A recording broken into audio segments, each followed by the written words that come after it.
Assalomu alaykum, Avtobozor kanalining qadrli obunachilar hamda YouTube kuzatuvchilari. Mana yana xonadondan sotiladigan inomarkalar mavzusida bu safar yana original ikkita BMW X6larimiz bor. Bundan oldin 3tasini chiqargandik, to'g'risi tolomon bo'lib sotilib ketdi. Hozir Umidjon akamdan to'liq ma'lumotlarni olamiz.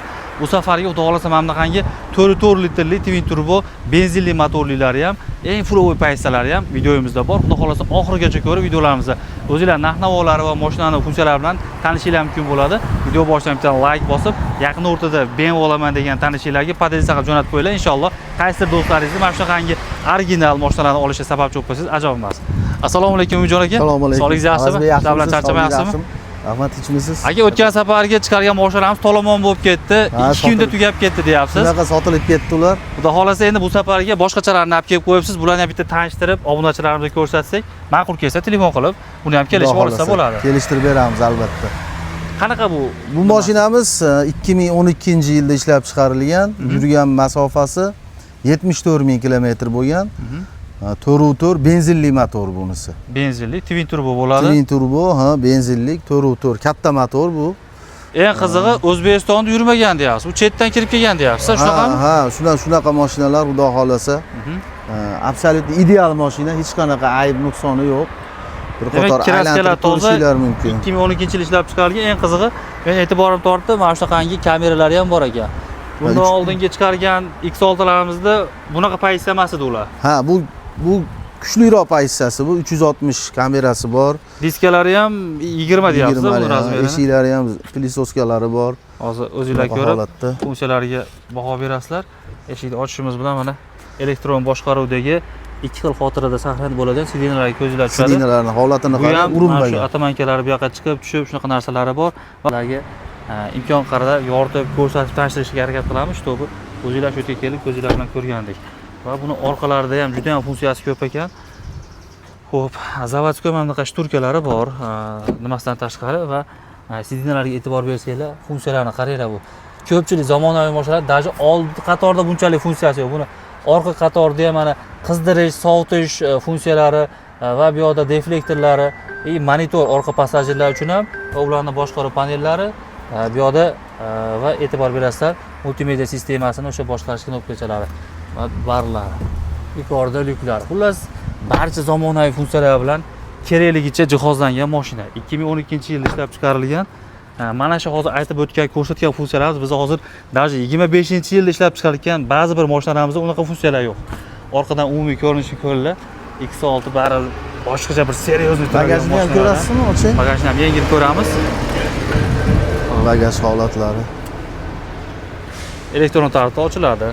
Xo'p, bu nima narsalar? Kitobchalari, ha, o'zini narsalari. Bu relslariga e'tibor berasizlar. O'sha yuklarni bu relsda yurgizib, qimirlab, sinjib ketmasligi uchun o'sha funksiyalar ham bor ekan. Shunaqa mana tagida zapaska ballonlari ham mana qo'yilmagan holatda turibdi, yangi. Bu zapaska ballon, bor. Qaranglar mana funksiyalarini. Umuman ideal holatda, mashinaning hech qanaqa kamchiligi yo'q. Bu haqiqiy nemetskiy zborkami? Xuddi shunaqa, ha, nemetskiy zborka. Nemetskiy zborka. Biz bilamiz, bu mashinalarning har xil davlatlarda haligi nimalari bo'ladi, qo'shma hamkor korxonalari. Bular haqiqiy o'zi o'sha nemetskiy zborka mashinalar. Xo'p, buni 2012 deyapsiz, 74 ming yurgan deyapsiz, kraskalar toza deyapsiz. Narxini nech bo'ldingiz endi Umidjon aka? Narxini 30 ming deymiz bu mashinani. 30 ming dollar. Telefon qilib, ko'rib, barter, ha, shunaqa narsalar bo'lsa kelishaveramiz. Nasiya savdo bizda yo'q, nasiya savdoga sotmaymiz. Faqat yoki barterga kelishimiz mumkin. Trading deb qo'yishadi. Mana bunaqangi o'zingizlar minib yurgan mashinalarni olib kelib, narxini o'zaro kelishib, savdo qilib olsalar bo'ladi. Kelishaveramiz, kelishtirib. Qo'ldan kelgancha xudo xolasa kelishtirib beramiz. Bu yerda adashmasam, farasiga o'sha suv sepadigan funksiyalari ham bor. Siz Malibu 1larning 3-paysasi bor, o'shasiga shunaqa funksiyalar ham bor ekan. Shunaqa. Keyingisi bu dizelli deyapsiz-a bunisini? Ha, bunisi 3li motor, dizel motor bilan jihozlangan bunisi. Probegi 96 ming kilometr. 96 ming. 3li motor dizelda bu. Dizelli 3 litrli motorda. O'zbekistonda yurmagan bu mashina ham. Chetda yurgan va hujjatlar rasmiylashtirib yo'qqa kirgan mashina mana.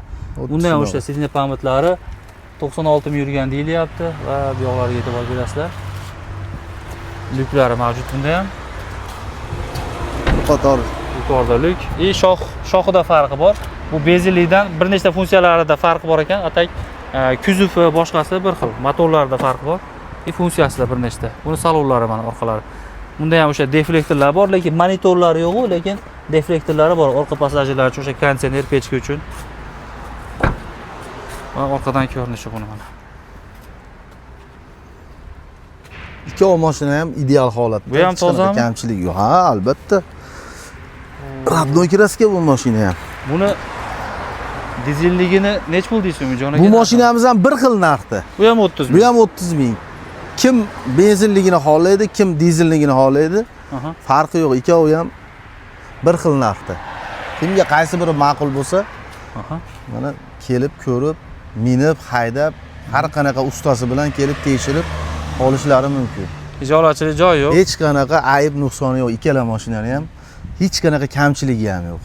Xohlasangiz ustangiz bilan, motorisingiz bilan, xohlasangiz kuzovingiz bilan kelib, bemalol, ha. ko'rib, yo'lda minib, tekshirib sizga ma'qul kelsa keyin. Endi biz unchalik tushunmaymiz. Buni ishqibozlari bizdan ko'ra yaxshi tushunadi, hamma joyini ideal holatda biladi. Shunga odam bitta ko'rishda biladi bu mashinani qanaqa holatdaligini biladi. Bunaqa saqlangani kamdan kamda bunaqa holatda egasi. Hozirgi kunda. Ideal holatda, mana ikkovi ham qarang. Manzilni qisqacha tushuntirib aytadigan bo'lsak, Andijon shahariga kirib kelaverishda o'sha aeroportda Kalsovoydan to'g'ri chiqsanglar, mana shunaqasiga bu ko'chaning nomi nima deysizlar? Bu ko'cha Abdulaziz Yo'ldoshev ko'chasi, mana bu Chermet ko'chasi deymiz. Sodda qilib Shermet ko'cha desa, bu Tamojna idorasi, mana Tamojna idorasining to'g'risida. Shu yerda yo'l yuzida joylashgan, bemalol uzoq yaqindaglar telefonlashib, mashinalarni kelib, ko'rib, dogovor qilib olishinglar mumkin bo'ladi. Bittadan like bosib, yaqin o'rtada shunaqangi original inomarka olaman deb yurgan, BMW olaman deb yurgan tanishlarga videoda podelitsiya qilib jo'natib qo'yinglar. Inshaalloh qaysidir yurtdoshimizni qanchasidir tanishingizni mana shunday mashinalar olishga sababchi bo'lib qolsangiz, ajab emas. Rahmat aytib bo'lasiz. Inshaalloh hamma yurtdoshlarimizga mana shunday iloyim bundan ham zo'r mashinalar olib hamma hammalarimizga nasib qilsin.